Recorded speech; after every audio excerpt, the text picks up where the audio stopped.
ଏଇ ହଉଛି ମୋ ଜୀବନ। ଡ୍ୟୁଟିରୁ ଏବେ 10ଟା ବାଜିଲାଣି, 10ଟା 10। ଡ୍ୟୁଟିରୁ ଯାଉଛି ରୁମକୁ।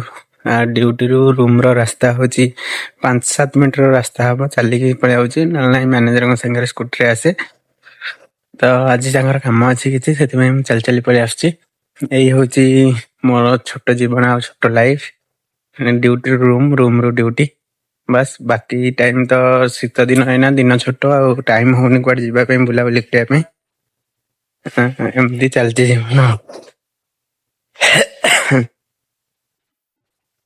ଆଉ ଅଲଗା ପିଲା ବି ଆସୁଛନ୍ତି ପଛରେ, ବହୁତ ଦୂରରେ ଆସୁଛନ୍ତି।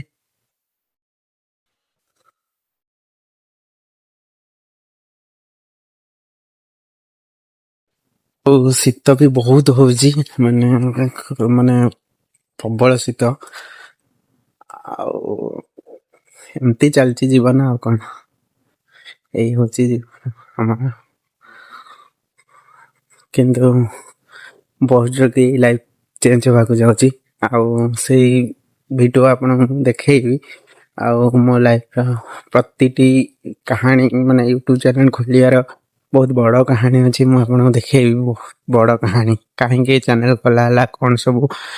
ଆଉ ସେଇ ଜିନିଷ ରିଭିଲ୍ ମୁଁ କରିବି କେବେ ନା ଯେବେ ମୁଁ ସିଲଭର ପ୍ଲେ ବଟନ୍ ଆସିବ ଆଉ 1,00,000 ସବସ୍କ୍ରାଇବର ହବ।